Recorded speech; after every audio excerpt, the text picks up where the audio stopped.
Well, a very, very happy Friday, and welcome to another episode of the TNC Sports Talk. My name is Justin, and today is December 12th of 2025. Now, look, there's a lot of things going on around the world. We just got done in our area receiving about, I want to say, 1.5, 2 inches of snow this morning. Expected some more over the weekend. And look, that's coming from the north, so Cleveland, Chicago, Wisconsin, a lot of places are getting hit with this snow, and it's going to create a lot of cold temperature games. And in a moment, we'll actually sit down and break down games that are going to be affected by the crazy weather that we are receiving this weekend around the world. Don't forget, Seattle, Washington, they're receiving up to somewhere of 39 inches of rain, floodable areas. Gosh, what is happening this weekend as we head into the holiday season? Well, man, I got to tell you, today's podcast, we are going to be focusing on honoring and celebrating John Cena's career, because come tomorrow on Saturday Night Main Event, available on Peacock, available on YouTube, everywhere else, John Cena will have his last and final match as he takes on Gunther.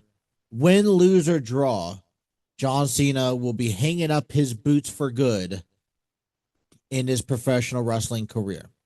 Now, John Cena, to me, is an idol.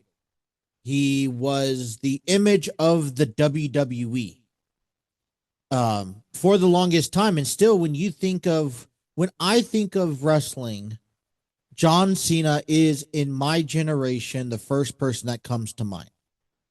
For a lot of those people, when they thought of wrestling, the first name was Hulk Hogan.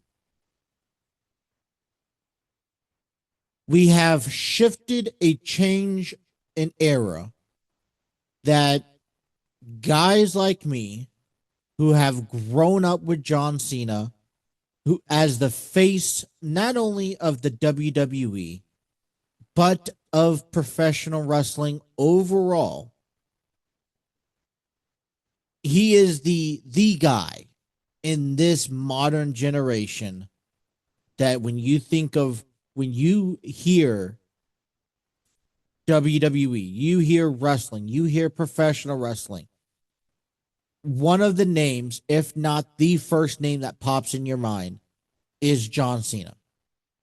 And there are moments in John Cena's wrestling career where you just can instantly point out, as big as, the Andre the Giant and Hulk Hogan match, where Hulk Hogan lifted Andre the Giant, body slammed him, and beat him.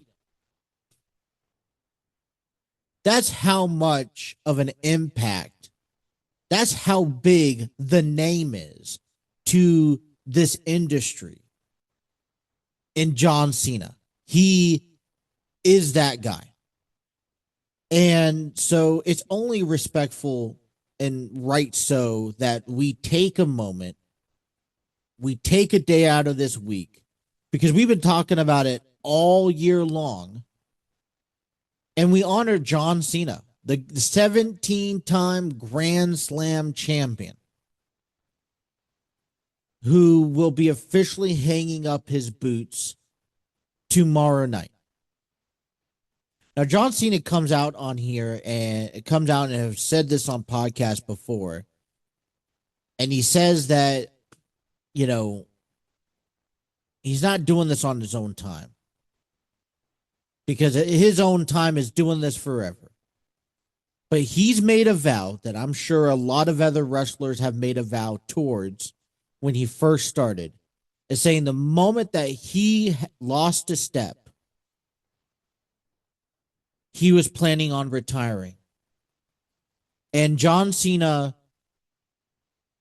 has carried this image since 1999. He was a wrestler since 1999. You talk about the thugonomics. You talk about the you can't see me. This time, my time is now. The champ is here. He's carried the weight of being the face, the responsible one, always having to make the right decisions at the right time, and maybe sacrificing a lot. So much so that fans have hated him and they have loved him. He was hated by the adults. He was loved by the kids. And now this comes into a complete circle because tomorrow night we will see Gunther and John Cena in his final match. Now, I've already expressed this week that I'm not necessarily big about this match, more so because of who John Cena is facing. I don't think that this does anything to Gunther's career. It doesn't mean anything to him. And I guess I'm just struggling to realize why Gunther gets this privilege. Was he handpicked, and if so, when, by John Cena? And maybe so, but we're going to watch it whether I like it or not. And it's not about me. It's about John Cena. It's about what he wants. I know he doesn't want the spotlight, but over the last few months towards the end of this season, this year, he has talked about really, when you think about it, he's talked about giving back to and kind of showcasing the younger talent. We saw Survivor Series. John Cena took on Dominic Mysterio, ended up losing the Intercontinental title to, and it makes sense. And I think that is a win on Dominic Mysterio's resume that says, you know what, I beat John Cena. My thing is how many people right now is on the active roster today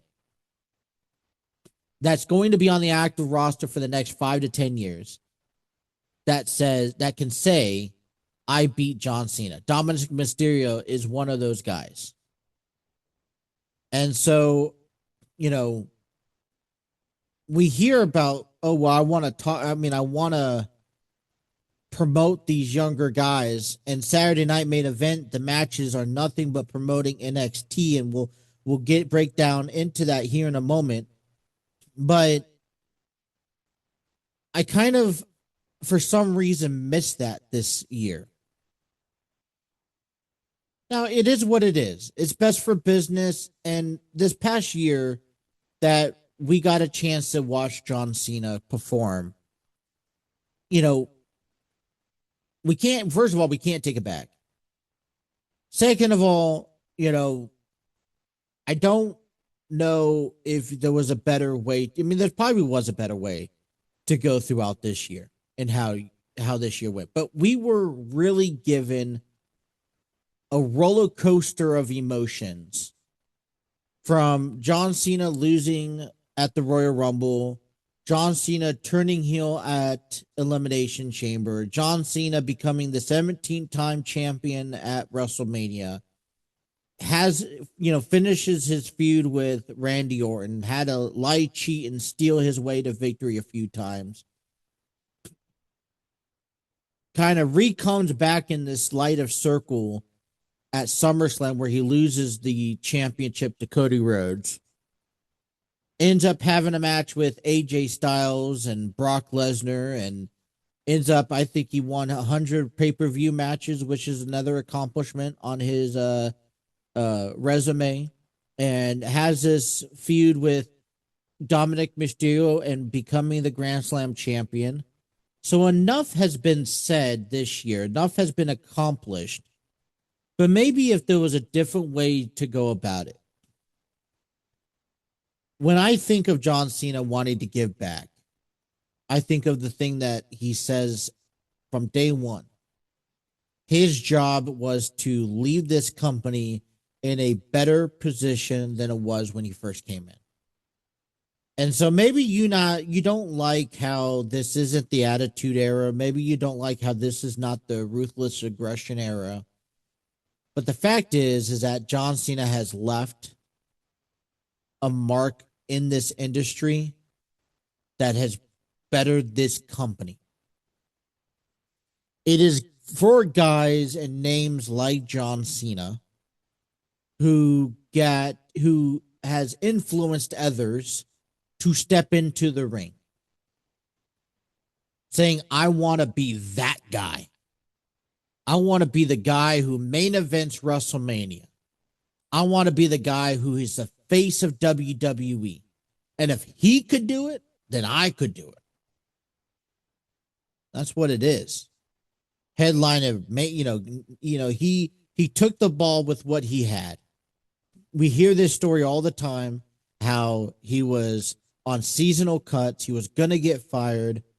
He takes a long shot out of the neck of the woods and does some freestyling rap and ends up using that to his advantage to create this personality, a thugonomics personality, dissing everyone and becoming who he is.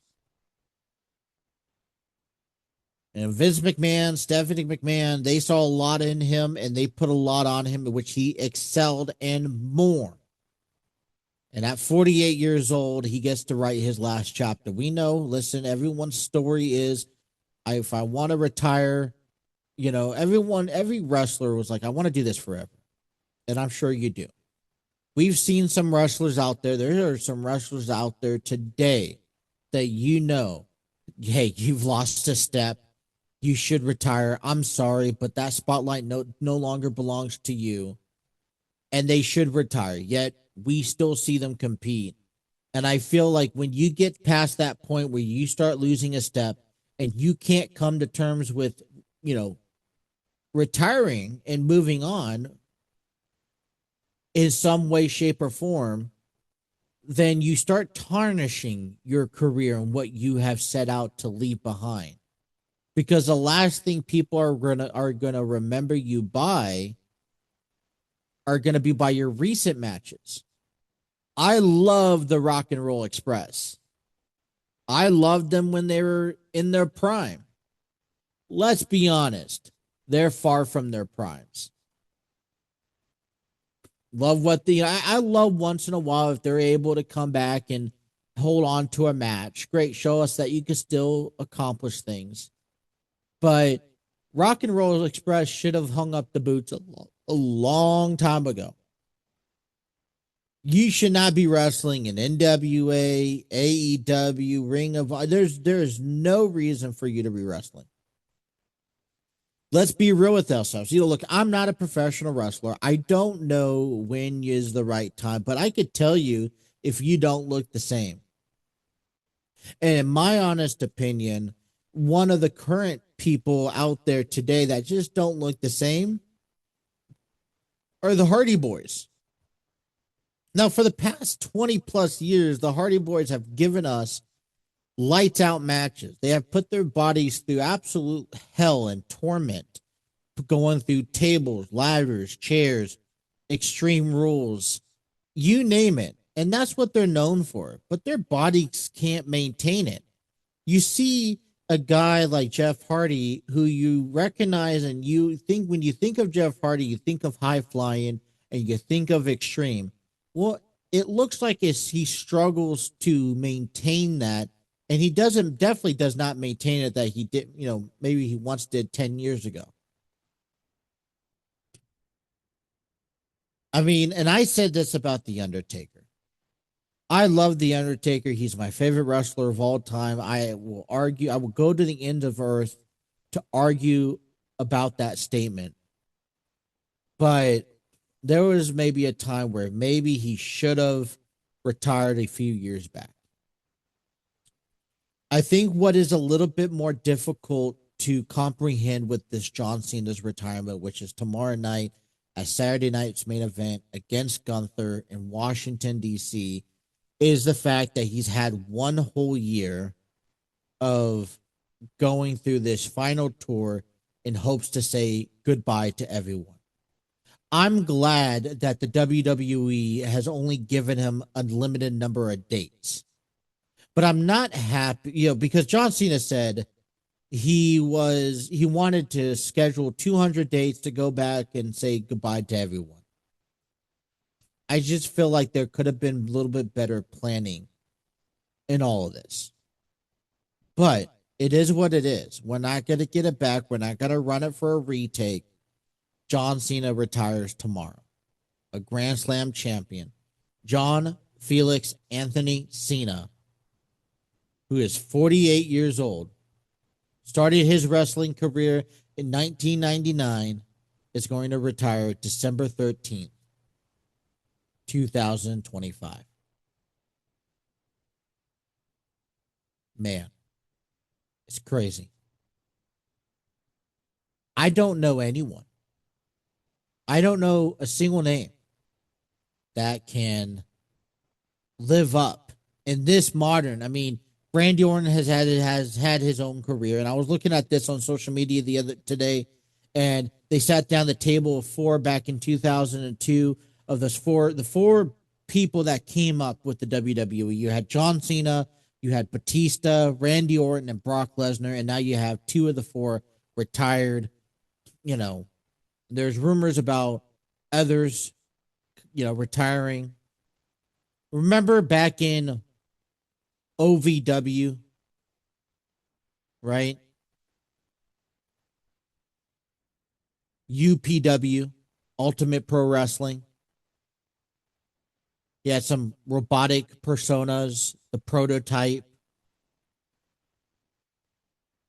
Then he moved on to OVW, where he, fought his way through. It was WWE's developmental, scene. And in June of 2002, in September of 2002, no, June 27th, I'm sorry, Kurt Angle has an open challenge on SmackDown, as Vince McMahon has talked about this new era called ruthless aggression. And John Cena, answers this call and has this really good perceived match with Kurt Angle to start off his career.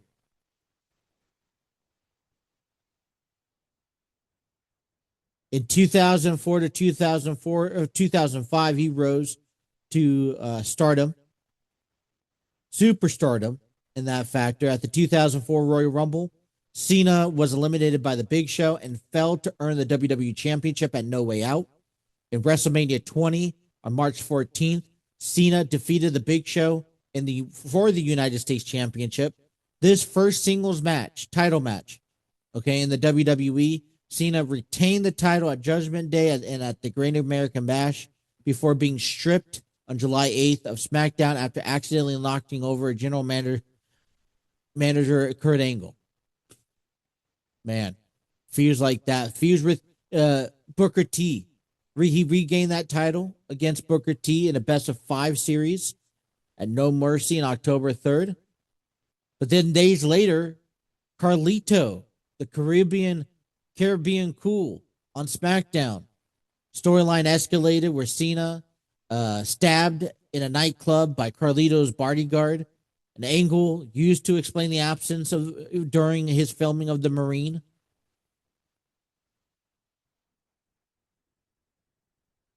Goes to 2025, Cena and Batista, the famous infinite scene where they both get eliminated at the same time. Vince McMahon runs out and has both of his quads torn at the same time.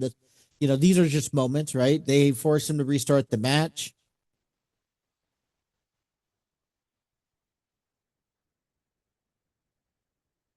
He had a couple good I Quit matches with The Miz, with Batista, JBL, or the one and I Quit with that at Judgment Day. One Night Stand. He went into a territory that he was not welcomed at, but definitely was given the utmost respect at ECW. one night stand where he faced Rob Van Dam for the WWE Championship, ends up losing it. That was a really big moment.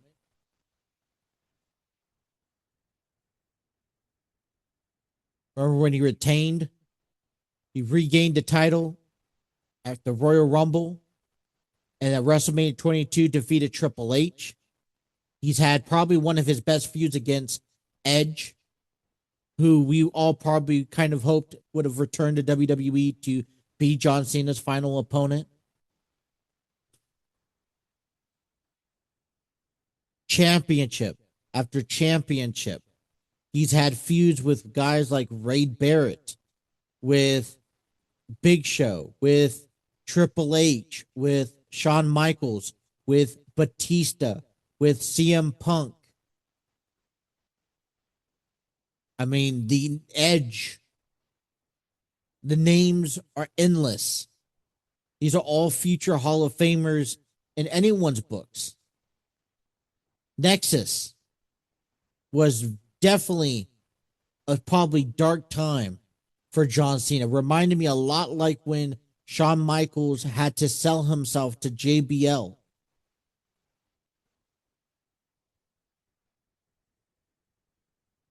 He stood up for what's wrong. He always defended the WWE universe. Endless amount of things that John Cena has accomplished in his career. And then the feud with The Rock and CM Punk between 2011 and 2013. The Rock returns, calls out John Cena, says, I'm going to stick it to you. WrestleMania. The Rock returns as a guest host to WrestleMania. Cena and The Miz defeated Slater and Gabriel to become WWE Tag Team Champions, but the rematch clause was immediately invoked, and they lost their titles after The Miz attacked Cena. Cena and The Rock finally met on March 28th, episode of Raw, after a verbal confrontation and a brief attack by The Miz and Alex Riley. Cena attacked The Rock with an attitude adjustment. At WrestleMania on April 3rd, Cena and The Miz fought in a double countout.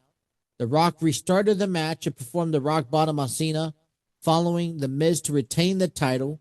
The next night on Raw, Cena's response to The Rock screwing him out of a title and agreed to face him at the main event of WrestleMania 28, marking the first WrestleMania match set up 1 year in advance. I remember that. And what was exciting about this is that this all comes to light. The Rock ends up costing John Cena. And I think what a lot of people maybe pushed aside to this is that this was the main event of WrestleMania. And so The Miz, who is climbing up this ladder too, it's facing John Cena. They have one incredible match. But The Miz gets put over in this match. Not only he wins and has a great match, but he's stuck in this feud between John Cena and The Rock that ends up becoming a historical moment.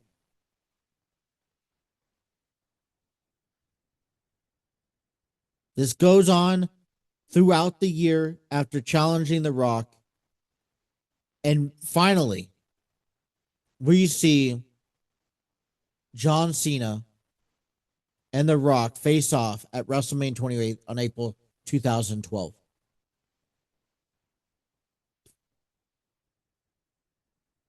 This ends up going on for a few years, where both of them get a chance to pick up a few victories. But then after 2012, John Cena faces Brock Lesnar and has that feud. And this is that Brock Lesnar who left the WWE, went to MMA, had a successful run there for what it was worth, and then comes back and destroys, annihilates John Cena.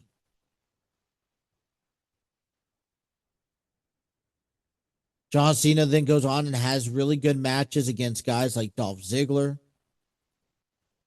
Biggie Langston, Ryback, Zack Ryder, The Shield, Roman Reigns, Dean Ambrose, Seth Rollins. And this list goes on and on.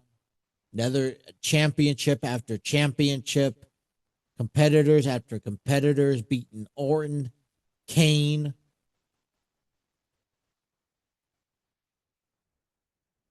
Ends up winning the United States Championship in 2015, 2016 against Rusev.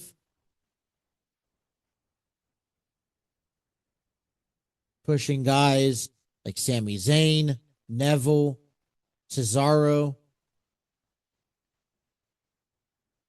Generation after generation after generation. John Cena ends up having a feud between 2016 and 2017 with AJ Styles. He also returned at WrestleMania 32 on April 3rd, 2016, helping The Rock fend off the Riot family.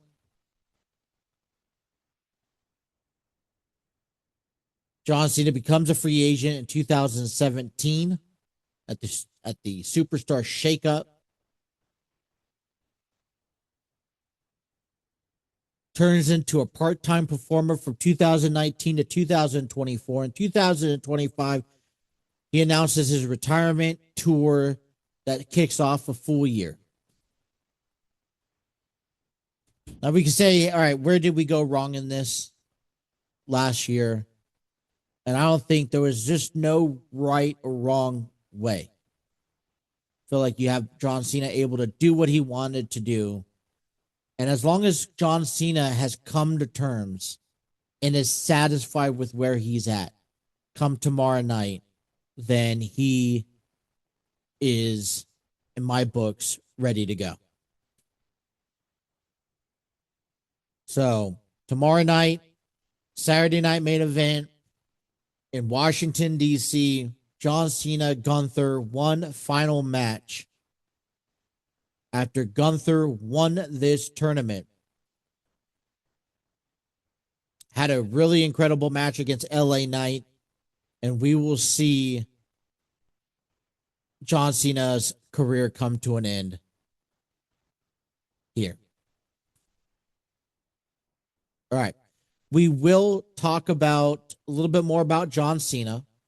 He's given back to the community, all of his films, as he's played in the Marines. He's 12 rounds, legendary.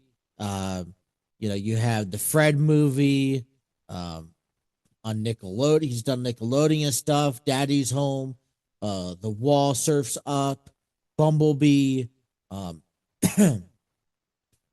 Transformers, Doolittle. He played in Fast and Furious. He's done guest appearances. He's hosted shows. You name it. And he's done it all. And that's not going to be the end for John Cena. He is also signed up to be this WWE's ambassador. So we will see him make appearances from time to time, and that's great. Keep him in the WWE where he loves. And who knows? Maybe we will see John Cena in another match at some point. I mean, WWE has expanded out to Saudi Arabia, so never say never. All right. So if you guys have lived in some of these areas, okay, like I said, last night we received 1 to 2 inches of snow, maybe a little bit more in certain areas. Me and my wife actually did this trick where, you sell those windshield covers. We actually put a blanket on, and it worked. Surprisingly, it made it a lot easier getting the snow on, not only off the cars. I like the snow that just easily brushes off, that you could just take a brush and brush it instead of the ones that are layered thick and you have to scrape off. But it really helped because our windshield wasn't frozen and didn't take twice as long to heat up the car. So last night was actually pretty, I mean, we expected worse. And that's what you have to do. Always expect for the worst and adjust to the rest. But we are expected some more cold weather and another round of snow this evening, over the evening. And it comes Sunday where the Bengals are at home against the Ravens. We are supposed to be down into single digits, if not maybe into the teens. And so CBS Sports, Zachary Perellis, put out an article here that you could read.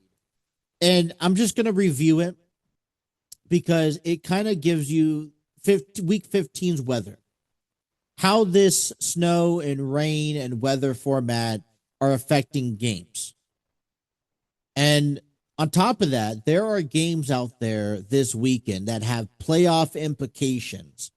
When I say playoff, I mean, I think a lot of games have playoff implications.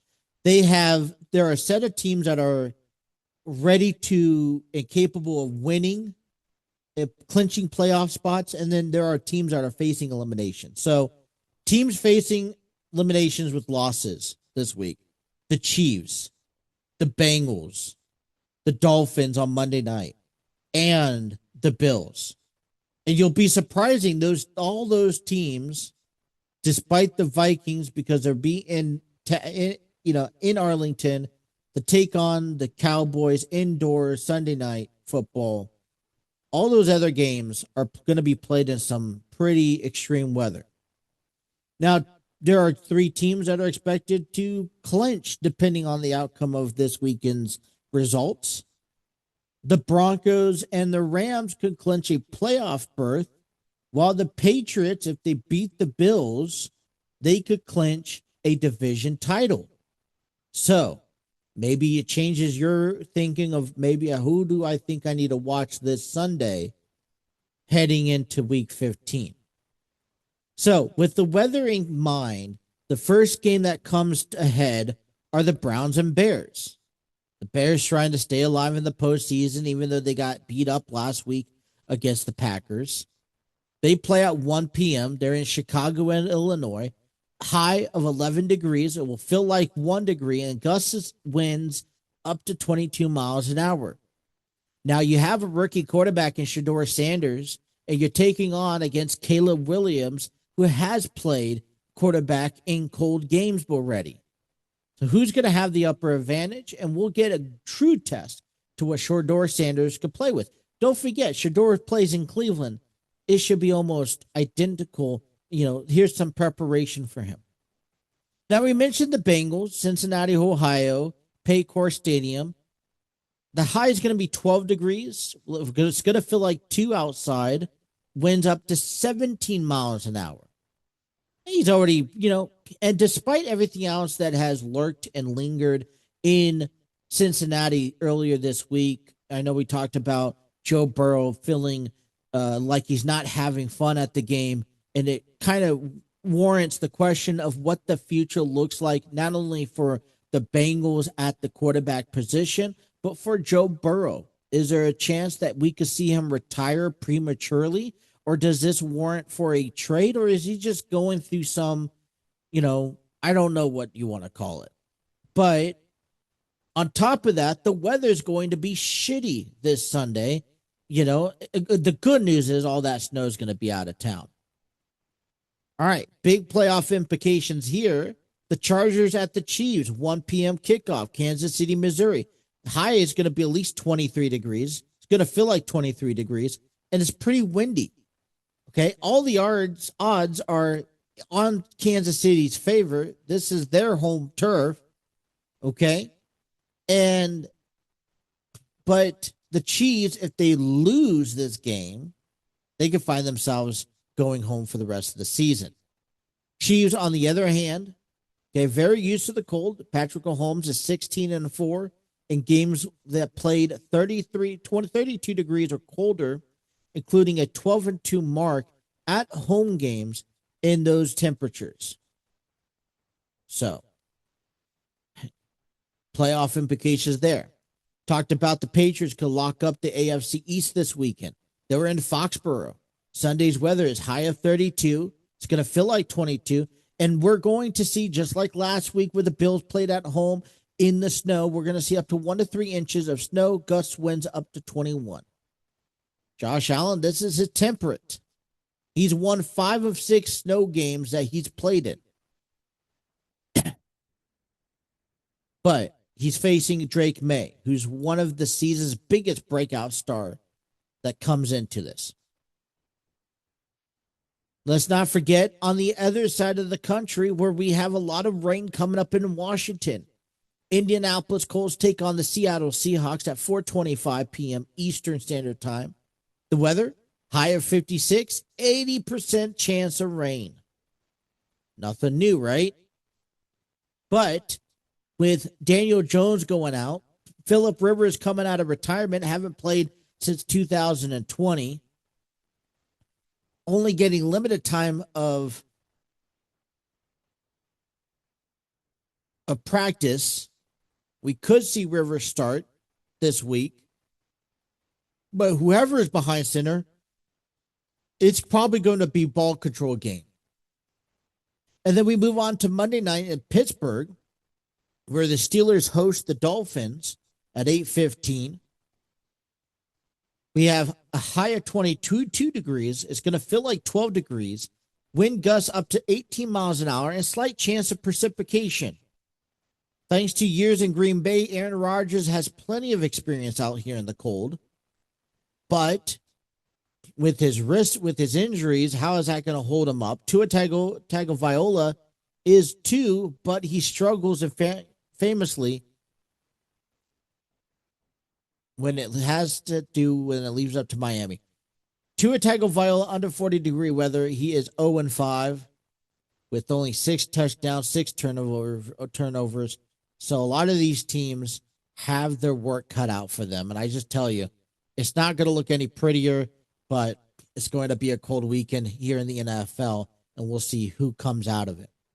All right, as we mentioned, before we talk about, matter of fact, Saturday night main event, wanted to get some things out there off of my chest here.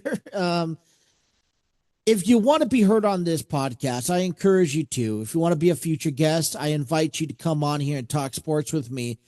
Be sure to reach out to me through our TNC Sports Talk YouTube channel. That is the best #1 direct source of contact for this show. I will be able to respond back to you. We could coordinate something. I want to talk some sports with you guys.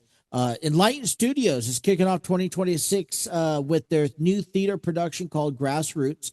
Come check out their performance at the Archville Theater in Cincinnati, Ohio, from February 20th through March 1st. Tickets are still available at tickettailor.com. Get your tickets today. And a matter of fact, I'd suggest you guys waiting for Christmas, because I had a little birdie tell me the other day they plan on doing a little promotion sale, and I can't wait to expose that for you guys. But it's the perfect present for the perfect season. Enlighten Studios is growing. Be a part of that journey. Get your tickets, support the family, and be part of what's next as well. So don't miss any of that out. Well, we have WWE Saturday night main event. It's primarily focused around John Cena. We already know that. But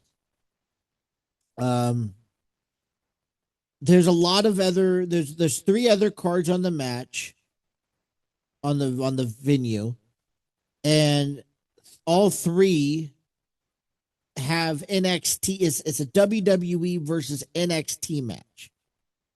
And so on tomorrow, the countdown starts at 6 p.m., available on Peacock.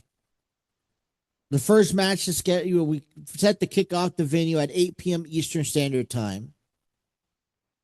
I'm hearing rumors about the potential start of the match will be Gunther versus John Cena. And I don't care who wins. I'm not going to predict it. I think I'm going to be honest. I really do think Gunther will win, but it doesn't do him any good. I don't think it makes him a big doesn't put anything on his resume other than just a beat over John Cena.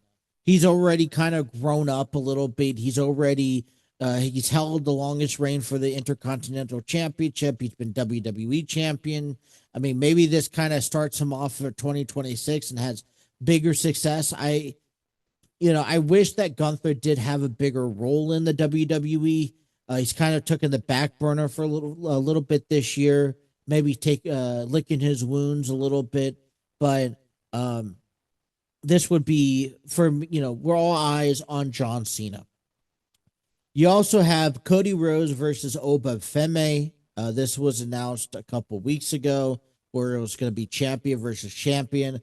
I think this is great. The whole design of this is to give NXT talent a feel of sound and environment of what a WWE show looks like. I feel like every once in a while WWE already does this, but this is just natural matches that's going to happen. Now, I think the story rolls over to Cody Rhodes. Obviously, stuff happened at Survivor Series that I'm questioning if we're going to see any of that roll over into this match, forcing Cody Rhodes to lose. So that's something that I like to pay attention to and keep on the back burner to watch.